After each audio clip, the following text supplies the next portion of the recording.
What's going on, everybody? I hope everyone is having a phenomenal afternoon. We have a very special guest on tonight's live show, one of the best to ever play at the University of Miami, NFL veteran. He wore number 2 in such a way I don't think anybody can replicate.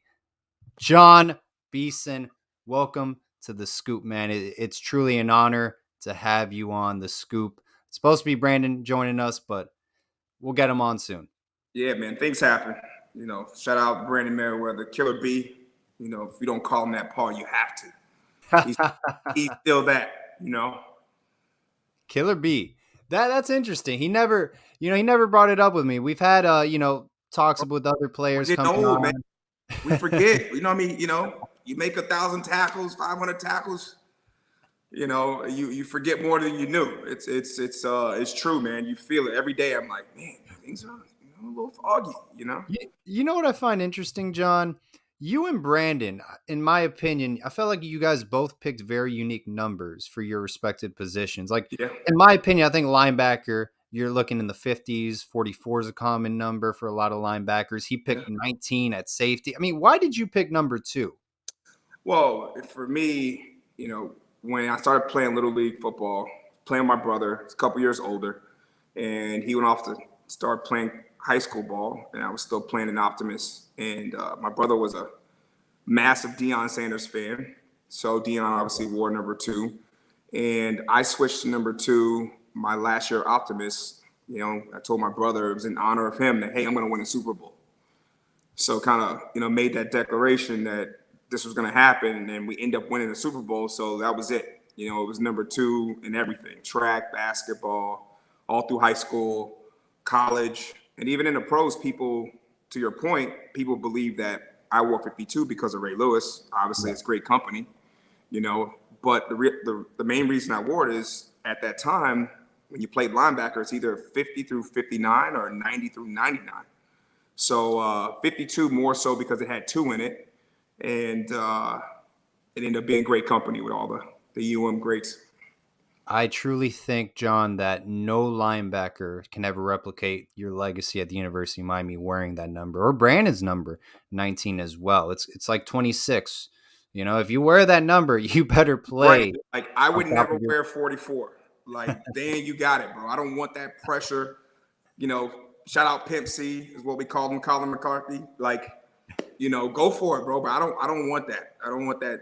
That's a lot of stress, too much pressure. I just want to come play ball and try to, get a good handshake or a pat on the back when it's all said and done from those guys. So, John, before, we came on live, you told me you're actually from Miami. You went to Chaminade Madonna in Broward. Were you always a Miami Hurricanes fan growing up, or were there other schools maybe you had your eye on? Yeah, it's funny now. Like, I just started really being a fan of the game where you sit down and you get the guys together and you watch football and you kind of see what's going on. But as a kid, I was more so in the street. I was always playing the game, right? So I had no idea about the history, the legacy of the University of Miami until high school. Raised by single parent. My mom was in the band at Central, so she was a majorette. And the games we would go see FAMU. She wanted to see the band, So that was kind of the extent of my Miami Hurricane history until later. And then, if you just talk about the 90s, it was really, they won in 93, 99, the Florida State. Miami was on probation, so a lot of the primetime games with Peter Warwick and Warwick Dunn and Chris Winkie, all these guys, it was really FSU. And then you're playing the video game, right? And then I swear to you, I remember vividly, NCAA comes out and Miami's ranked number 2 on the game. I was like, whoa, and then obviously, you talk about the Rose Bowl, the Fiesta Bowl, and I made my decision, purely based off the fact that it was more family. It was a private school like what I was used to, and the guys were woven together. It was the former players coming back, working out, and those guys were there on my visit. And I'm like, oh, that's so-and-so from the NFL. That's so-and-so from the NFL. And they're just, you didn't get that any place else in the country, and it just felt right. And I made that decision, and right away we start training, practicing, and you already know that rivalry between us and FSU is heated. So you can go from being a fan as a kid to one day, it's like I hate you. It's professional hatred, but that's the kind of day it's going to be when the Canes and the Seminoles get together. So it was that was it. But that's really how I came to know the U. And once you play here, then if you're a smart player, you should go back and check the history. You know what I mean? The different games, and I'm grateful to be a part of such a storied university. And speaking of more storied players to come out of the U family, we got Brandon backstage. What's going on, Brandon? Dude, man. Bro, my bad, bro. See how you do me? Listen.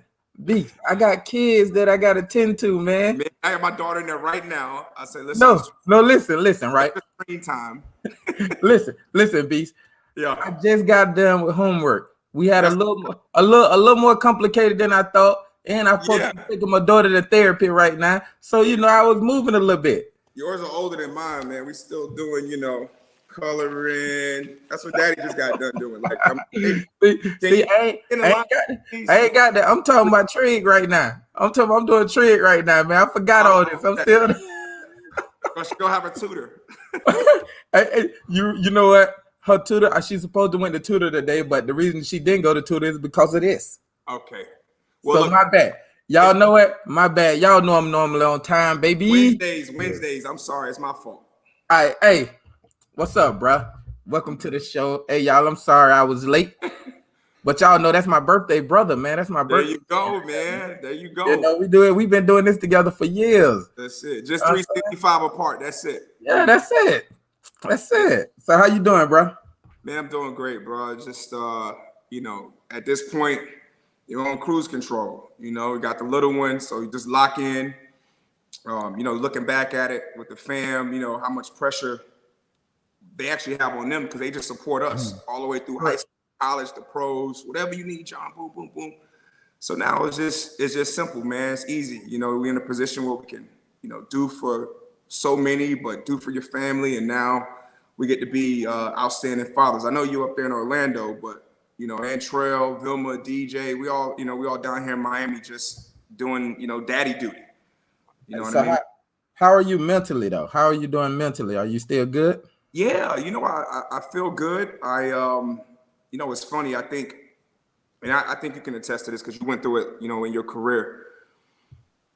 I'll go 4 years, I don't miss a snap in the league. And then, the wheels just started to fall off. It was always something, this breaking, that breaking. So you kind of understand what it's like not to have the game because you're recovering. But at the end of the day, Bank of America was still sold out every game. Somebody was playing my position.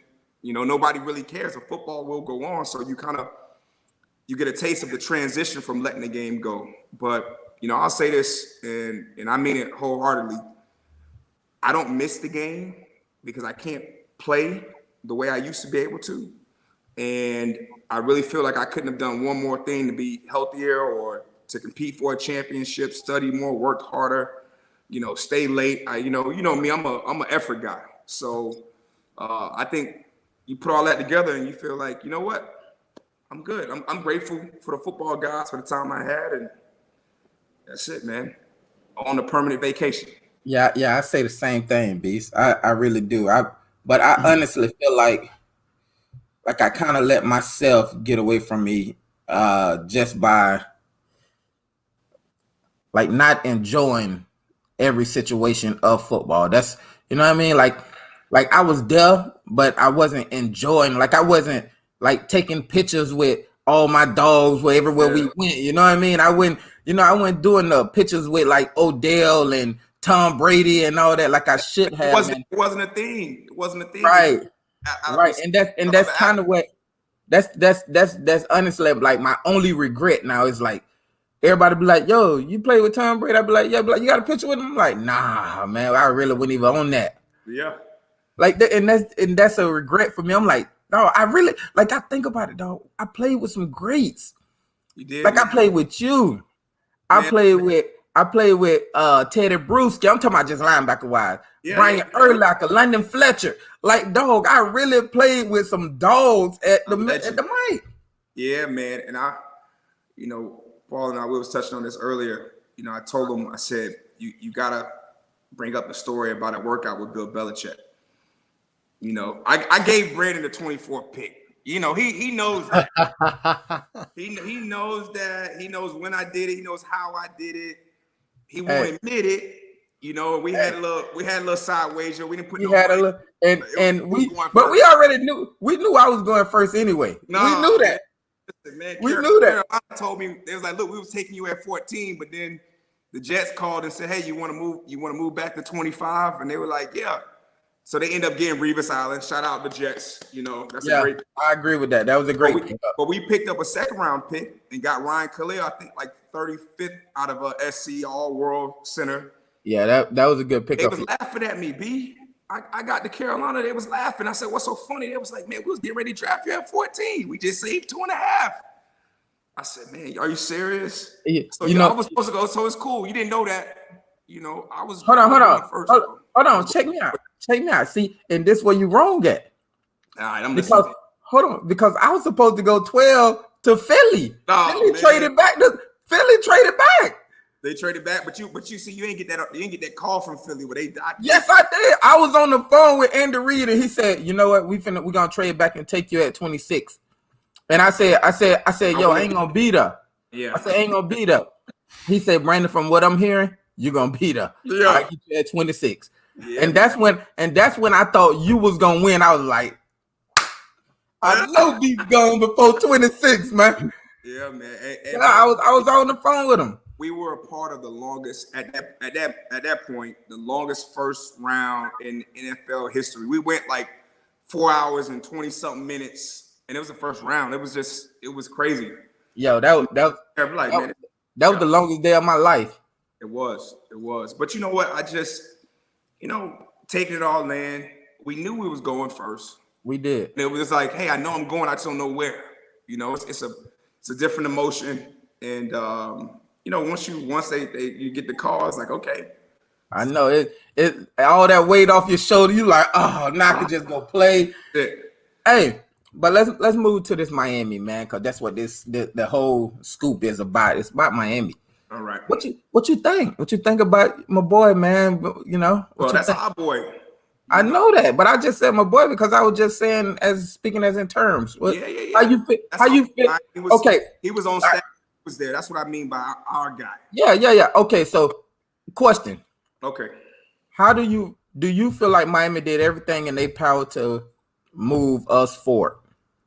I think it's the first time they've done mostly everything they can to move us forward. I mean, it's very simple, man. I hate going back touching on Bill, but I'm sorry, Coach Belichick. I don't know him like that, so I'm gonna have respect for Coach Belichick. But when he hired Saban, the rumor is he interviewed 86 coordinators. Okay, you don't know what's out there unless you go through the process. It's painful, but you gotta see what's out there before you can make a decision. And I think historically, especially everything after Coach Coker, shout out Coach Shannon because he deserved his opportunity. Oh, absolutely. Everything after that, today is birthday. Hired a dude. They didn't interview nobody. B. You can't just hire the first one. You can't marry the first one either. That's true too. But in our reality, like a lot of these coaches you done played against, you know what they do. So you like, yo, if I ever get the chance, I'm gonna hire him. But I don't even think it was the fact. But I don't even think hold on, Beast. I don't think it was the fact that we married the first coach we got. I don't think it was that. I think we married the first coach we liked that liked us back. Well, I won't even say it's a like thing. I think it was a cheap thing. At the end of the day, to have your services, Brandon Meriweather, it was going to cost you at least 24 picks. Okay, it was going to cost you millions of dollars to have your services. You got to get in line to you available. Correct. In my opinion, when it comes to coaching, let's just talk about the what you earn in terms of the pay versus the dudes who win national championships, playing for championships. You can't get mad if you coach Diaz based on the pay. The pay suggests that you making half of what Saban making. Maybe and actually you making 60% less. Right? So what I'm saying But is as you should though. but so that's not your first love. Like you said, we know about certain coaches when you play against, you say, if I get the chance, but we never really had the chance or didn't give ourselves the chance as a fan. Oh, they're not spending the money. Miami don't spend money. Miami ain't got money. That's what we thinking as players. And then you go back, our history, like the U made the coach. All the way back to Jimmy Johnson, Erickson, all of them. Everybody used to come here and win. And I think that's what's going on now, B. That's why we got such a great staff. Because one, I think first and foremost, you got the quarterback. I like it. We got the quarterback, right? So whether you're the DC, the OC, Steele, Geddes, you want to come, you got the quarterback. You know that if you ball at Miami and we go CFP, we have a run, and say we get one, all of them dudes, they getting head coaching jobs. Oh, absolutely. Absolutely. But I think the OC was gonna get a head coaching job if he stayed at Michigan. Like he was next in line anyway. So you come to Miami because in Miami, we got the guy at quarterback one. I agree. I think you all got horses. We got I call them decorations on the outside. The little dudes. Yeah. You got the Christmas decorations out there. They look good. Decorations, man. They just make stuff look good. They ain't the trenches. They're not about that life. So we always got those dudes. We got 4-2, 4-3, all of them. Some of them catch, some of them can't. They can work on that though. But if you got the quarterback, man. Because you got to have that. Now, we also know we got to protect them and all that. And running back, we got to play some defense. But that's the truth, man. We in his estimation, he comes to Miami, lights it up. He was the assistant coach of the year. Like, he gonna be a $6, $7, $8 million dude if he gets it done here. You're right. You know what I mean? So, like he said, he goes, I chose you guys. That's saying something. And that's saying a lot. And I appreciate it. Yeah. And Manny Diaz, his hang up, knowing him was the team is ready. He understands what Coach Cristobal is inheriting. You know what I mean? The team it's not so broken that it's a complete rebuild. We gotta get nasty, consistent, and mean up front. Because that's what we planned against. Even on the defensive side, we got some dudes, that got to come of age. But at the same time, the offensive line, man, they was veteran last year, and those are the people that gotta, right. We gotta get nasty though, and that's why I love to hire Coach Cristobal. Coach, he gonna be nasty. Correct. Now, he's nasty. Now, B, players who are not a part of this will be upset. I'm gonna draw a line in the sand. If you haven't played for Miami in the last decade, no disrespect, we got great players in the league doing their thing. We we went to the ACC championship game, ranked 2 in the country, I agree, or 3 in the country, whatever it was. But the reason I'm setting it at a decade is because of a mentality. It's the reason why you ain't coaching and I ain't coaching. Agree. It's the reason why I like Mario Cristobal as a hire, or Coach Steele as a hire, who said, what, I know what defense should look like. Correct. The reason why you kill a B, because you take people's heads off. The game has changed. It's a different era. It's a different way. Like we won a lot of games off of intimidation. Now we backed it up, but you were scared. You knew you was in for some, Absolutely. Absolutely. Yeah. So Cristobal, having done it as a player, having done it as a coach, then getting seasoned at Bama. I'm not going to touch on FIU because that was just kind of a stepping stone, but Bama and then obviously Oregon, bringing him back, it's like you have a better chance of getting to where we want the program to be with somebody who's done it before versus somebody who's never done it. That's a fair statement, right? Absolutely. Yeah. Absolutely. So that's where I'm at with Coach Cristobal. I want to be supportive. I want to do our job. I think they're gonna open that up to us in terms of you know, keeping the mystique of UM alive with some of these young kids. They need to embrace it. They need to use us as you know, resources, man. Like we know exactly what to do. They just got to be willing to sacrifice to do it. That's a hard pill to swallow, though. Saying I can't do it my way, and I need to do it this way, and swallow that pill and say I'm gonna believe in the system. Like, that's a hard pill to swallow. Even for us, it was a hard pill to swallow. Correct. But when we listened and we looked around and we realized, you know what, man, that number 19, man, he the real deal. That 26, he the real deal. Right. But what made us listen was us. The guys before us. Yeah, when I was back there and I seen you and Calais and Big Kareem in front of me, like, I had no worries. Right. I was like, listen, if it come this way, Beason gonna give it to me, and all I gotta do is make the tackle. Just make the play, B. I ain't gotta do nothing. That's it. And that's where you bridging the gap. And you talk about when you name those, you name yourself, Kareem, Calais.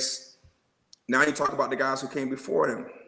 It's easy. Absolutely. It was tangible. You just had to touch. Like, I love Shaq, love Pink. Pink a little knucklehead, but when he did listen, he did good. But they not supposed to start as freshmen, Killer. But we don't have nobody to set a standard, bro. What's the standard right there in Miami? What's the standard? It's coming.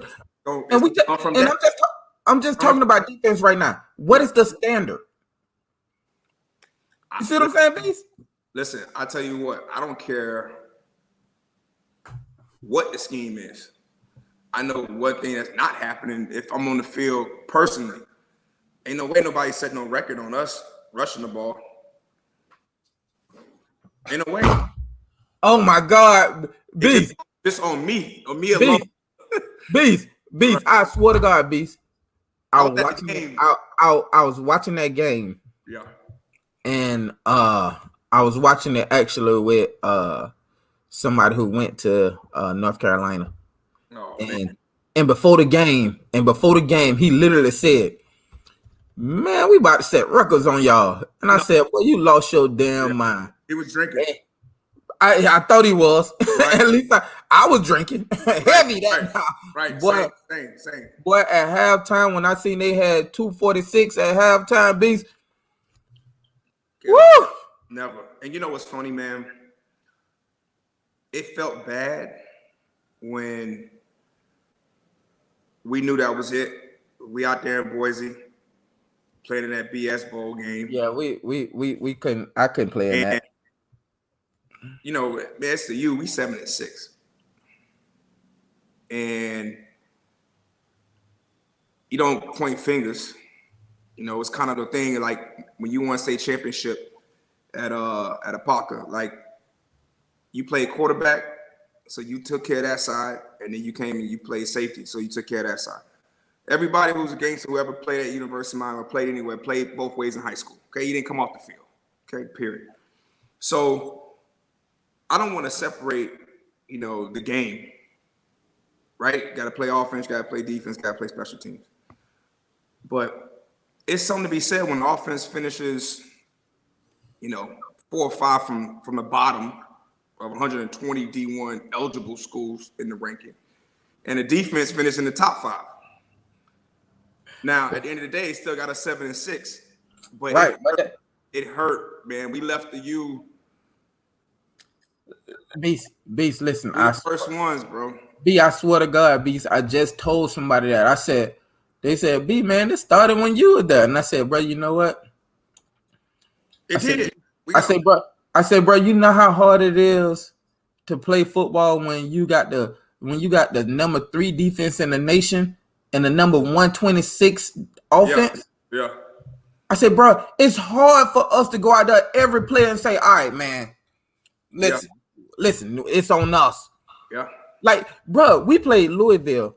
Bro, we literally gave them the ball on the 15-yard line. Yeah. 3 series in a row and came up with 6 points. Yeah, I got one better than that if we go back the year before that. Remember, we had a hurricane roll in, knocked the lights out, so they had these portable lights at the OB. We win this game. We win the ACC championship. We go into the national championship. We had the little, hiccup early week 1. Then we roll off 9 straight, 10 straight, whatever it was. Yeah. And we hosting Megatron. Oh, and yeah. Reggie Ball them at home.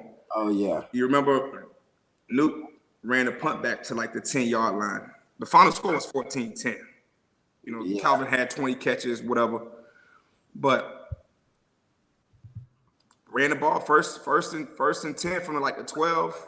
No points, bro.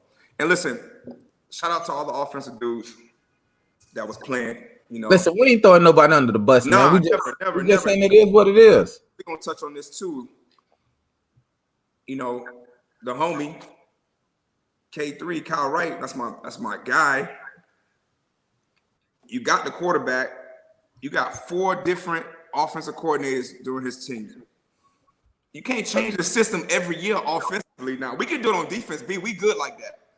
Just give me the verbiage, coach. I go out and play, right? Same thing happened when we was in New York with the Giants, right? We talk about boom, this mean that, boom, boom, boom. We went out there day 1. Yeah, you're right. Okay, offense a little different because of the moving parts and the offensive line and the terminology and the protections and sight adjustments and all that. Like it wasn't totally their fault. I think we can blame top down.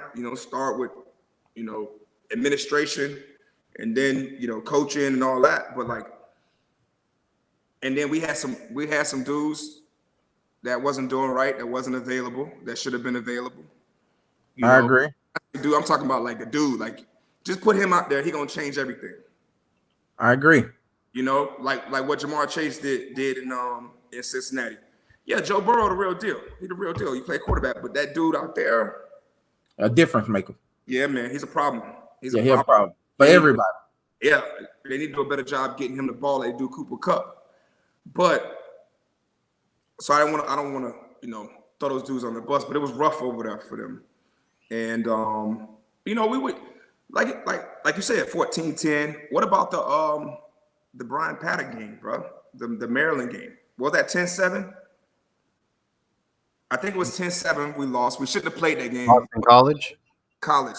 It was at No, Maryland. that was college. That was at Maryland. We and they had Hayward, who was like a 4-2 dude. Oh, Hayward Bay. Yeah, we end up losing with Hayward Baden on the I think he hit a post. We didn't know who he was. We made him Hayward Bay that day. We did, because he got off. Was okay. We didn't know he was fast. We didn't know nothing about Buddy. I think we lost 10. I think we lost 10-7 or something like that. They kicked the field goal off a turnover. Man, I think we lost that game 10-14. Yeah, because at the last drive of the game, they hit Hayward Bay on Glenn on the 9 route. Yes. We was up 10-7. We was killing them. I don't think we can look it up. But we touched on this backstage. Memory's not as good as it used to be. But I kid you not though. I remember being out there in Maryland, and we all had heavy hearts, man, and it was rough. But I think we was committed to the cause. Now we was stinging them, man. It was like we're putting that hat on. Check the stats, and then not to get it done, man. It was rough, man. That was a rough one. I agree with y'all on all that. Paul, you got something to ask?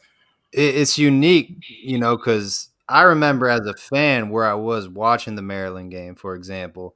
I was such a fanatic. I was on a boat in the middle of the sea, and I was trying to hear it through the speaker. That a boy. And now I'm hearing you guys playing in the game, what you guys were going through. And it's like, it was crazy because as a kid, we're playing Maryland. Maryland's never good at football.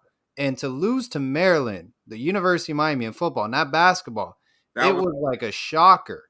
Yep. And I remember that game. It's just crazy. And it's unique to hear your perspective playing and living in the moment. So yeah, it's just that, we forget, we get caught up with these stars, man. Like I just found out what my star rating was recently, shout out Brian Monroe. What was yours? 4-star. I looked up mine. They said I was a 3-star. Only because your size, bro. You wasn't time. That's it. I said, hold on, man. I was a 3-star. Couldn't be. Because I played a lot. They were like, well, he an athlete playing quarterback, as opposed to looking at you as a quarterback. They knew you wasn't gonna play quarterback. You knew you wasn't playing quarterback. Right, but I was a 4-year starter on varsity. 100, and you want to stay championship at that. Right, like I was number 2 in Mr. Football as Mr. Florida. Like, how do I not be a 4-star better? Like, I'm confused. Listen, Killer, I love you, but we closer than you think. Right? We overachievers. Absolutely. Right? The writing was not all year 1, year 2 at Miami. Absolutely. And that's not a shot. I mean, we was around some talent, you know, but absolutely, in terms of measurables and all that BS stuff. Yeah, I wasn't supposed to be playing. I was going into college 6 foot 155. Like, I have no idea how I even survived. Right. Like P, like you get it like a big take down Goliath, but it ain't nothing but that big now, but it's sting. Absolutely. It sting hard too. The B makes sense. You swell up with them things, you know what I'm saying? Boy, I make you look like Tommy look like Martin after Tommy, boy, with these B. That's it. No, man, but yeah, Beast, let's get, before we get off track and start back reminiscing too much, let's get so I personally I want to get your prediction for the season. I personally said we'll go 10-2. My guy Paul said 9-3. He think we're gonna lose to Virginia or Virginia Tech. I think he expecting a hiccup along the way, like you feel. Yes. Yeah. I think we end up beating Texas A&M. Yeah, and losing. And we end up. I agree with the hiccup, but I just don't think the hiccup would be against Virginia or Virginia Tech. I'm with you. This how I feel. Like we touched on it earlier with Coach Diaz, right? Like, you know, we got the tip ball away, the doink play away from having, you know, a really good season, and that's what I believe is the thing that's fractured in the culture, which is that discipline, that consistency that you get from the head man down to your position coach. And you can't be buddy. We can't be cool. I gotta have an understanding. We can be cool, but when it comes time to work, the players gotta understand that they can't make the mistake, that they have to be prepared, that they can't loaf. You know, it's across the board. Every play you watch, offense, defense, we giving it away. Okay, we making mistakes that we're losing, we're giving the game away as opposed to losing the game. So I know the type of dude that Cristobal is. I know what they pushing for right now. And I'm saying, B, even with this much, look, like that, like that much more discipline, that much more consistency, I'm with you. The floor, I don't know what we're gonna do, but the floor is 10. And I'm not being overzealous, whatever. It's just, I know who we playing. You know, when I gotta sit down and have a conversation about Virginia, NC State, North Carolina, Louisville, like get the hell out of here. Like that should not be on our radar. A&M, they for real. Clemson, they for real. FSU gonna be for real because they like us. They Florida. They got speed. They got talent. If we don't play, they want to beat us. We can go out there and lose to a team that's losing to everybody else. But those other schools, man, that keep their job and the coaches keep their job for winning 7 games and going to a bowl, man, that's over with. This schedule is not set up for that. We should go out based on those two things: a little more discipline, a little more consistency, working a little harder, so it's a little harder for you, give in when you get a little tired or get a little beat up. The floor, B, is 10. After that, I don't know. The floor is 10? The floor is 10. I could agree with that. But sometimes you got to give a little room. It's his first year. Oh, yeah. So this is the only reason I give a little room. For one.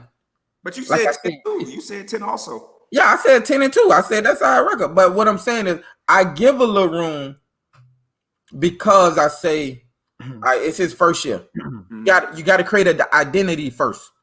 Like before we could be Miami of old, we gotta get this identity back. We gotta get physical again. We gotta get the guys that are like the guys who always been like that. So first we got to get our identity back. That's gonna happen in camp. Hopefully that happened in camp. What's happening now, right? Swayze, Right. It's supposed to be. It's supposed to be. Right, but you still got guys now who saying, man, fuck them, man. I ain't, you know what I mean? Man, get out of here, man. You know what I mean? You still got them guys. Yeah, and you're gonna be sitting next to us. Right. You know? But what I'm saying is, until we get them guys who say, man, get out of here. Until we get them guys to buy into the system, it's gonna be hard to be who we want to be right now. So we got to build a culture we got to build a whole new culture all over again. We got to rebuild this. And I don't want us as former players, alumni, I don't want the fans or nobody to be so high because we supposedly have this such great coaching and such great head coach to the fact where we don't understand that we still have to build from the bottom up. Yeah, see, that's what I don't want people to. I don't want people to lose that. Yeah, I mean, listen, you said the right thing, you know, and I think that for the most part, I think that's true when all things are even. You know, like in the NFL, I think it's a transition. You know, I know for a fact, if I ask the same question about USC, you're gonna say 10. I actually said I think UNC gonna go 8-4. Okay, so you got 8-4. And yeah, see, I feel that way about the PAC-10-12, whatever the hell they are. I don't know. I don't feel that way because I know what the hotbed is of the West Coast, and all those players that have been going to Washington, Oregon, Utah. They from California, bro. Oh, absolutely. They just got the quarterback. You know, shout out what's his name, Caleb. Yeah, Caleb Williams. You know, who created free agent market in college football. Smart man, appreciate you. Absolutely. Get paid, little homie. They paying you because you that good, period. You know, so I think that coach comes in, Lincoln Riley, he got his quarterback, and with the talent that they can keep, I'm talking about even what's on the team, on the roster right now. We can start wager that right now. I'll put the floor at 10 for them too. And I think it's more, I think college is, I could see them winning 10. Right. But so when I looked at them, this is what I said. And I haven't seen their schedule at all, by the way. And I just know I'm just going by the people in their conference. So yeah, I feel like they're gonna have a problem with Oregon. Yeah. You're gonna have a problem with Utah. You're gonna have a problem with either one, Arizona or Arizona State. One of them always give USC problems. So one of them. And then Cal. Right, you know what I mean. You never know which Cal team you gonna get or UCLA. Now UCLA supposed to be a lot better this year. Yeah. I mean you don't know. I think that conference is more closely knitted than the ACC. Whereas absolutely. It's even though we haven't been really competing for ACC championship games, but I think our conferences it dictates that. Now we are obviously playing A&M out of conference, like that's what we do. We played Bama last year, played LSU a couple years ago. Like that's how we roll, and we always play FSU no matter what. We can't get blown out though. Huh? We can't get blown out again though. We can't. I'm not talking about blown. I don't think we get blown out. But I tell you what. When it comes down to it, when we talking CFP or we talking conference championships, the coaches that win them, or who got a chance to win a national championship, okay, their pay suggests that 8, 9, 10 million, okay, and 2, they're gonna be, if they lose, they're gonna lose to one of those 4 or 5 other coaches. And I feel like if we was ever gonna be back to where we needed to be, we gotta have a coach that can play with Lincoln, Dabo, Jimbo, all the O's. You get what I'm saying? Oh, I'm with you. You gotta have that coach. So it's not about necessarily getting blown out. They got dudes. They already set up their culture. They finally got over the hump with the win over Alabama. Oh, Saban. Like at the end of the day, they're prime. They're doing this, but nevertheless, I believe that our coach is gonna have us in position. I think the guys gonna They're gonna strain this year in terms of the offseason, get strong, be conditioned, and all they gotta do is get in there and establish what they really want. And I believe that we on the right track, bro. So, Beast, when I said we can't get blown out, I don't necessarily mean the score. Okay. When I say we can't get blown out, I mean we can't go out there and look like against Alabama. Look like I mean if you get hit, I hit you back. Look like we look against Alabama. We look like we weren't even supposed to be out there on the field. We ain't look like we practice or nothing. We quit, bro. We look like we ain't practice. It look like listen. If I'm playing against Alabama, I'm going all spring, all summer, all camp, preparing for Alabama. Correct. Every day we go into camp, I would have had Alabama on the board. First thing you walk in, we playing Alabama. Get your mind right. Like all my coaches would have. I'd say, hey, y'all, listen, we need a game plan that's gonna be successful against Alabama. I would have looked at every game all the time in the world. I would have looked at every game Alabama played in the last 10 years. 10 years, 100%. Like, I would have looked at everyone they won, everyone they lost, why they won it, why they lost it. I would have knew that. We didn't look prepared at all. It looked like, bruh, I ain't never seen a game where a motherfucker get out-coached, outplayed, out-hit, outsmarted. Bro, you ain't win nothing. Oh, we won the punt game. Yeah. Oh, we scored, right? Bro, I have never seen that, bro. You're right, but see, that's the difference between a fan sitting here listening to us. What they don't understand is that's the kind of mentality we had mentally. We watched the film. We was in Shannon's office. I'm calling Vilma, asking him how to break down film and what do you do on Monday, Tuesday, Wednesday. We are film junkies. Me and you used to go back and watch the TV copy so we can steal signals and verbiage. Like, yeah, we ballers, we physical. Like we can play, we can tackle, we can run. But the truth is, the preparation to us was so much more important than some of these players. Right. And there wasn't no social media, but we didn't care about social media. Right, but we was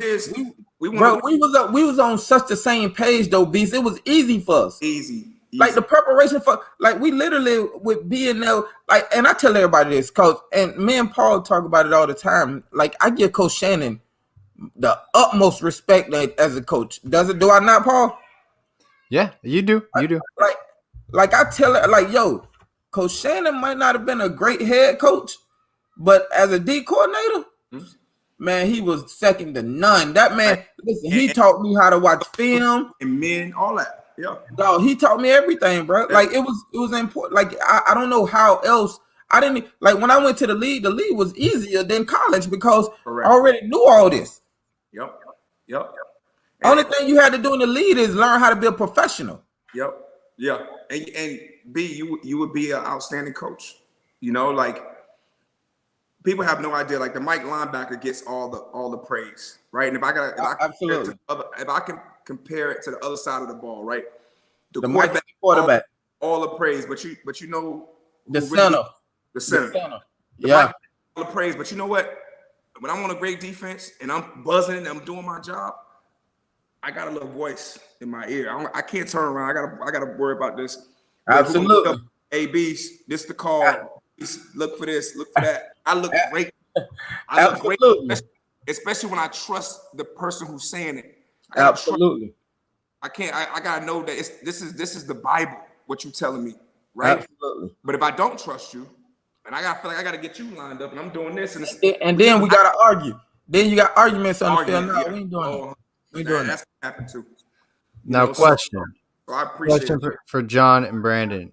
Do you guys think? I think this saying maybe came from the University of Miami. You're gonna win the game before the game started because you were the Alabama. Absolutely. You think? Now you mentioned this, Brandon. You tapped into it. Miami didn't look prepared all summer against Alabama. Everyone's Super Bowl. Do you think they came into the game saying, we're intimidated as hell right now? We know back of our heads we're not going to win this football game. You got Bryce Young, Nick Saban, Bill O'Brien. First start. Marone. Yeah. Everyone is there on their sidelines. They're literally like the Beatles, and we're just like some side guys. Do you think back of the head when they had these big time matchups and they go down early, it's done. Sidelines are down, everyone's down. Uh, I, everyone's like, here we go again, kind of mentality. I think no. I think when they first walked in, they was like, man, we got a chance because you got coached up and your coaches blew smoke up your butt and you was like, yo, we got a chance. But then once they got out there and played the first quarter, they got a little high on themselves, and that's why the score was tight until they threw that thing out there. And when they went up by 10, like that's when they started saying, man, we weren't supposed to be in this game anyway, man. Why? I don't even know why we here. Yeah. That's what I think happened. And for me, I think it was more along the lines of what P said, like it's Alabama. As a player, you got to go out there and take the respect. I used to do this before in every game, right? I didn't really care if I was making a tackle or what. I just wanted to go out there when the ball moved, just beeline somebody up. Boom, like B, you would have been out anyway, first 2 series. So that's just call it. I know, we would have been out of. First and foremost. Yeah, we know. Your ass the 3rd series. Okay, yeah. So you now you on the sideline talking. You know what I mean? Barking. Right. I'm gonna be a cheerleader though. I'm gonna be a real good cheerleader. But it would have been worth it. It was gonna be worth it. Yeah, because they would have had respect for us then. But when you say that we won the game before the game started, that's because when they put the film on, it looked different. You know what you're in for. When you a lesser team and you playing a team that's supposed to be the standard, it's more of a, well, let's feel it out. Let's see what they about. Let's see how the game's gonna go. Like I was always saying, like there's rules and regulations to this. There are rules of engagement. First off, we shooting today, meaning the whole defense. And if you're not shooting, it's gonna be some friendly fire. So get out the way. That mentality comes from how you prepare, how you practice. How do you guys hit at practice? And knowing that you got to come in and take it, you got to earn the respect. And I feel like it was more of a Paul, like what you said, like, okay, let's see how this gonna go. Like the first snap, okay, we out here 0-0, we in the game. Couple plays here, a couple like blown coverages, blown assignments, run fits, and then all of a sudden it's 10-0, and they're like, okay, but they ain't really do nothing to you. You just flitch. Absolutely. That's exactly what happened. That's what's gonna happen against A&M. But if it was the way you see, I'm gonna tell you the first mistake I knew we had is when we had Alabama week 1. We need a couple practice rounds before we hit Alabama, before we start swinging that 100-mile-per-hour, bro. We need a couple practice swings. Week 0. Labor Day, the only game on TV, the first team to ever play week 0. We play LSU kickoff classic, Peach Bowl kickoff. Yeah. We want must-see TV, University of Miami. That it don't go that way. You better be prepared through camp. I agree with you. But you gotta also understand that we was never in a game like that in a while. We haven't been on a big stage like that in a while. 100%. So them guys needed that. We need to see what the offense was gonna look like. We need to see what the defense was gonna look like, and then throw something out there. I be telling Paul too. If we play Alabama week 8 or 9 instead of week 1, the game looked completely different. And you could say that everybody gets better as the season goes on. And I'm gonna say this. You know why else that's true? Because they don't hit in practice, don't condition after practice, can't have practice too long, right? Like everybody, good teams get better as the season goes on, right? So now we don't really have that. They trying to take hitting out of practice. I mean, we were still, when we was at mine, we were still doing 2 days, at least our first 2 years before they changed the rules.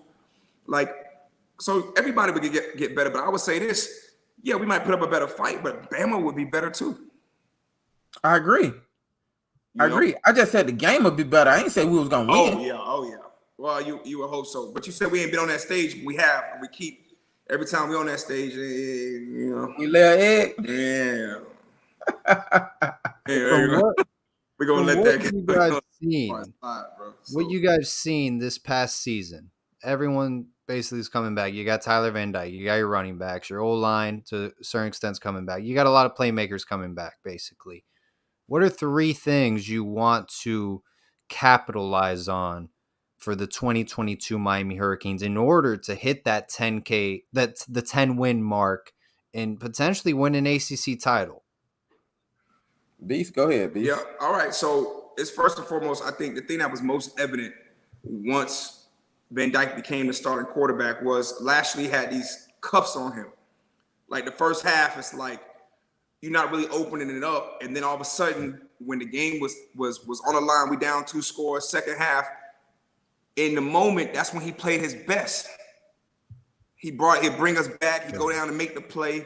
It was like it took a while for him to say, okay, you know what? He got it. Let me take the cuffs off and let him play earlier. And then that's when we got the big wins later in the season because he was going out and lighting it up. So first off, trust him. Let him play. If we're gonna lose trying. Don't lose being cautious, over coordinating. Trying to take the games out of your QB's hand. I think he needs to play.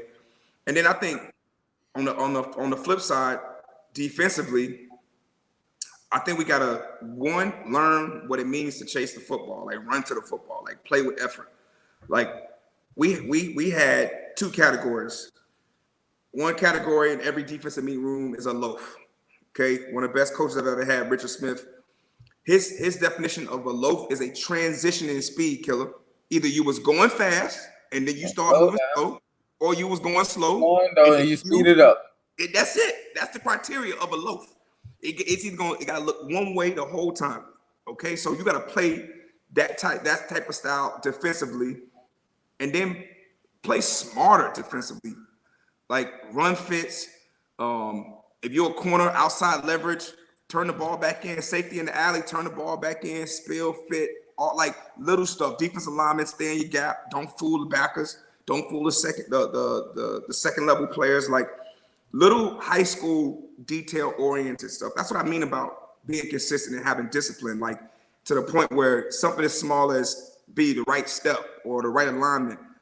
Like those are the little things that put us out of position to actually do our job defensively or offensively. So that's you mentioned last season, so that's how I feel about obviously the quarterback situation, defensively, effort in terms of mentality, and then lastly, where you're supposed to be doing your job and committing to it in a high level. Listen, I got 3 simple. Physical. Okay. We gotta be physical. Yeah. We gotta be smarter, and we gotta create more turnovers. Period. Yeah. If we win the turnover margin, I like the offense. Yeah. If we win the turnover margin, and if our front seven if our front seven is more physical than everybody else, then that's gonna take care of everything else. Yeah. And we gotta tackle, bro. We gotta tackle. But you know why I'm not coaching, why I wouldn't coach? The game is not what we played. It's not. It's not football. It's not. It's tag. It's tag. We got rewarded, like we said earlier. We not measurable dudes. The biggest, fastest, strongest dude. Like, oh man, if I'm gonna draft a dude in the first round, it's gonna be a dude that looked like this. No, we got drafted because of mentality, because of intellect, because Absolutely. we want to, and because we were enforcers. You knew what you was getting. You knew that at the end of the day, if somebody come across that middle, they're getting their head taken off. Absolutely. Okay. First and foremost, you knew with me, Beast got a motor. He ain't gonna quit. He gonna fight you up 30, down 30. You get it. That's it. Yeah. He's a scrappy little fella. That's it. And I was fortunate. I just happened to be in the right timing. Right, the game was changing. Coverage dudes that can run and hit. So I can't coach because I don't know how to coach this game. I know how to I can coach the hell out of a game that rewards players for right before a dude ran out of bounds, knocking his head off. or right before a dude getting ready to go down, catching them clean. You know, so you talk about playing physical, creating more turnovers and for like I don't know how to do that in this game. I just don't know how to do it. They want me to hit you and hit you and turn like I don't know, B. I don't know. I'm with you, Beast. I'm with you. But you know why I ain't coaching? Because I ain't in Miami. I listen. I thought all the players. I thought the best players come out of Orlando. No. I'm talking about at the University of Miami, not in Miami. Period. I don't want to coach. So I went to go, help my high school coach. I go up there every now and then to help him out, but I normally help the kids out with more film than I do, like on field drills. Like I go to the game and I critique somebody, be like, hey, no, coach, if you do this, he gonna hit y'all like this, so y'all got to stop doing that. Like change it to this. I do that, but like I go watch film with him and be like, hey, bro, look, you see this? Y'all understand this? You know what I mean? Look, watch this. You're going to get a pick if you do this. Now get ready. Like I do that, but I can't coach high school. I just realized that because my passion and aggression is too much for a high school kid. Correct. Like I had 1 week. I was like, y'all look, all the DBs come out to the field 5 o'clock for this week. I'm gonna be out here.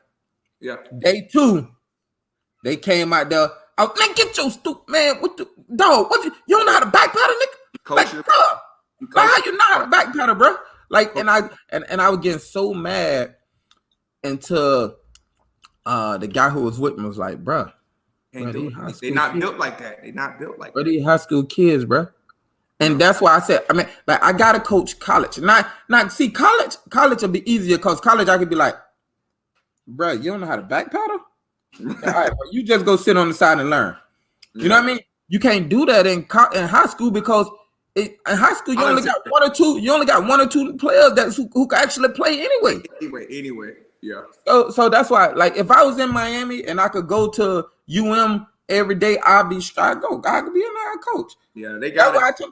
I called down there. I said, hey man, tell Coach Cristobal if he need me, man, I'm on my way.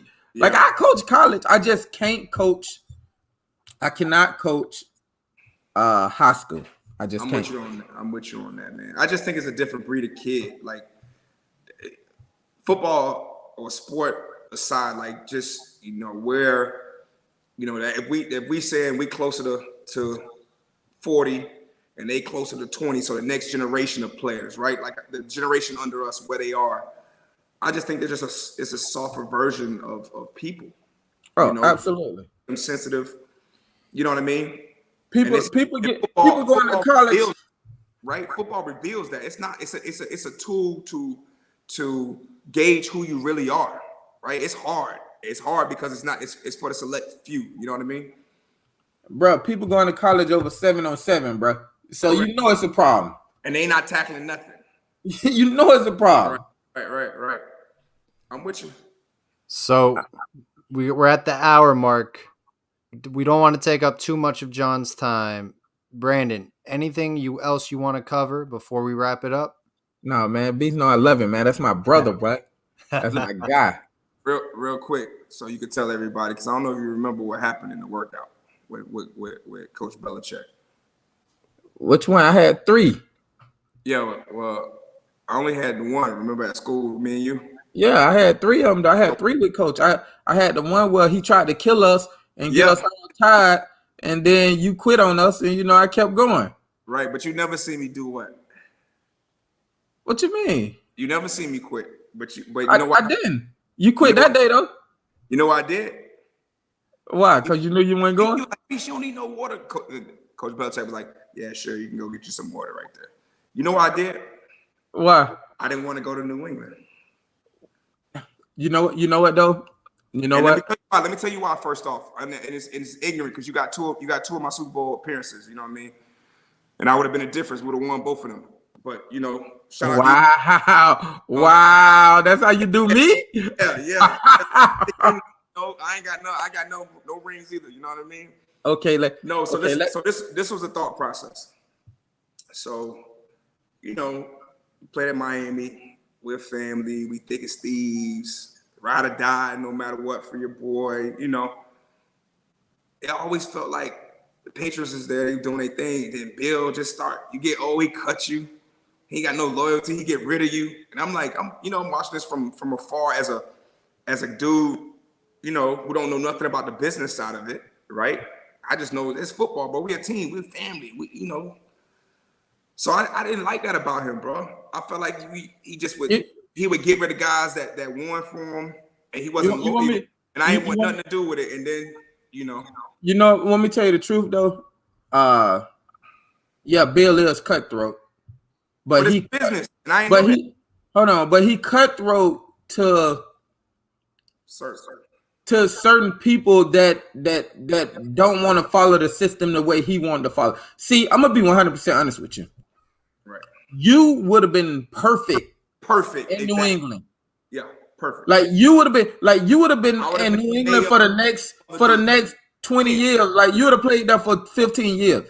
Yeah. The problem I had with New England is that me, I'm more of a like let me loose and I'm gonna do whatever I want to do. But like you gonna if Bill say hit that hole, you gonna hit that hole. Yeah. See me, if Bill say hit that hole and I see a shorter way, I'm gonna go the shorter way, and then I'll get back to the hole. Yeah,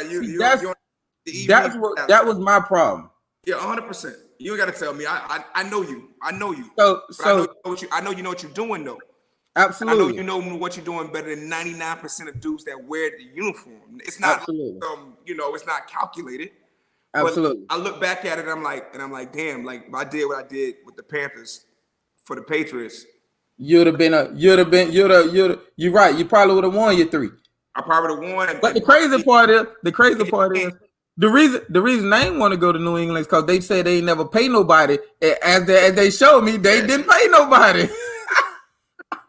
That too, man. So that's now you can tell that story because the reason why you remember because I said, Coach. I didn't even say I was tired. I was like, Coach, can I get some water? No, you just said I need some water. That's it. And he was like, yeah, go ahead, get some. And then you was I'm over here like, no, Beason, man, what you doing? And then you left me and they killed me. Oh man, they killed me. Yeah, man. But that's what he used to do. He used to try to kill you, man. But and looking back at it, it was a calculated, but I just didn't understand. But I was holding on to my truth, man. It's all about us. I agree with you, Beason. I love you, bro. I appreciate everything, bro. God bless Paul. Appreciate you, man. God bless your family. This is a beautiful thing you got going on too, man. I'm proud of you. Bro. This Paul, man. He just invite me on this show sometime. You know what I mean? Yeah, even though my name big on his show, he just invite me on. There you go. Hey, it's an honor to hear you guys talk about your memories and what you think about the University of Miami and your legacy. So I greatly appreciate you guys. Hey, hold on. Hold on, Beast. I got one more question. One more question. Who made the Hall of Fame first, me or you? I won't make it. Miami Hall of Fame. Oh, all right, so look, I'm gonna No, just listen. Don't listen. It's a simple question. Me or you? I'm gonna answer the way they want me to answer at ESPN. Okay. Don't give me the politically correct answer. No. This is how you answer. This is how you're supposed to answer a question when a question's asked. You're supposed to answer the question first and then say why. I usually go backwards. Okay. I will make the Hall of Fame before you, and here's why. You're in Orlando. Correct. Okay. Without a shadow of a doubt, not even close, unequivocally, you've had the better college career. I've had the better pro career. But mostly you put yourself in that situation because you still want to knock people out. They want to change the rules on you. They set you up. They set you up. I agree with that. I agree with that. In game, you week 5 just knock a dude out. Everybody happy. Then week 6 they say don't ever do this again. I agree. I agree with you on that. They set you up. So, and then the political part of it, which I don't like at all. It bothers me. Is I'm a Golden Cane. Half the proceeds go to the football program every year. Okay, and I've donated a large sum of money to the school. Right. All that stuff. People, you meet people. I'm doing elbows and shaking. Yeah, you rubbing elbows and kissing babies. Because we said that. And so I don't want a campaign. I don't want a campaign. Hey, look, we said that, right? And me and Paul was talking about it. But you should be in before me, 100%. He asked actually me that why I'm not in, and I told him, I said, man, honestly, I don't know. I honestly don't know. But Greg ain't did nothing, and he'll get in before me too. Yeah, but see now the thing with Greg is, again, in his pro career, Greg got the only tight end with 1,000 yards, 3 consecutive seasons. He played forever. Now he on TV. It's a better look. Absolutely, but what should be is who had the better college career. That's what we talking about. University of Miami, correct. So we ain't talking about nothing after that. Correct. And like I said, if you ask me about Greg Olsen, you had the better career at Miami. So my thing is this. I would say this. I would make this statement. Let me think about post national championship. Or I should say post 6 first-round picks. Okay, so we're talking the 2005 season on. Okay, so intro role played in that 2005 season. So outside of intro role, just off the top of my head, and maybe I'm forgetting somebody, maybe Kenny Phillips, you had the best career at University of Miami 2005 on back. I can't think of anybody in our I could agree with that. But no quarterback, receiver, DN, not Calais. Not Calais. He's having a hell of a pro career. He having a hell of a pro career. Yeah. Like hell of a like Calais got career so good. I personally didn't know he was that good in college. Right. But Calais was coming of age. He was growing. And he was impressionable. That's why I always, I hosted him. So we had a relationship. I said, Calais, man, go make me a play right now. All right, I got you right now. I got you. Go get a sack. Like he was that, we had that kind of rapport. I respect him for it. I respect him for it too. He got the best stat though. He got the best stat in University of Miami history. What stat is that? What stat Calais got? I didn't know he had none. He got the best stat in the history of University of Miami. He the highest paid player to ever wear orange and green. What you mean? Is he? Not even close, bro. Calais has been catching 15 clips for like the last 9 years, bro. No. It's not even close. I think Dre's second, but by like 50 million or something. Yeah, because I was gonna say I thought Dre was first. No, it's Calais, bro. And he's still gonna eat again. And you sure it ain't? No, Frank had that fucked up contract. Frank, 3rd round pick. So is Calais, but players play the money position. That's true too. You're right. Now that I think about it, it's not even. That's the best stat. But Calais, Calais is gonna be first ballot. He'll be first ballot. Absolutely. Olsen will be first ballot. Absolutely. And we gonna get it. How do health for you? If I get in before you, it's gonna be purely based on because we ended at the same time, right? Right. I have no idea. I have no idea how we not get in at the same time though. Like I understand the politics part of it, and man, what's was talking about it. You just did it, bro. You just did it. That. We're gonna be on the same ballot. You just did it. Somebody gonna hear this, and we're gonna be on the same ballot. Watch. I'm gonna call down there myself and say, hey, Beason and Olsen all need to walk in together. I'm with it. We used to do it coming into the OB. Right. We need to do it all the time. It's the same thing. Hold hands. Let's hold hands and walk in again. One more time. Drake, I'm with it. Drake did the same thing. Okay, you're gonna make that bet on Odell to score a touchdown. $600K, whatever it was, right? Drake. Right. But when you put it out there, Sean McVay, like, oh yeah, I can scheme that up. As soon as they got to the high red, first play. I called that off real. I actually betted that he was gonna be the first person to score out the whole game and hit. You hit that too. Look at that. So I heard that Drake put it out there. I said, oh, it's happening. That's it. Absolutely. Now, if he wouldn't tell nobody, maybe they would went about his business. But it was like, man, let me go ahead and just at least give him the first shot. Boom. Right. And he made it happen. Yeah. So we're gonna be on the same ballot, bro. But yes, sir. If I get in before, it's political. So I already, hey, Canes Nation, Brandon Meriweather should be in before myself, before Greg Olsen. And I appreciate that, brother. I appreciate that. All right. But we got to get up out of here, man. Yeah. Oh, bro. Thank you, bro. From the bottom of my heart, thank you, bro. Yeah, man, we'll catch up during the season. All right, boy. Back All on. right. Take All right. care. Love. Bye.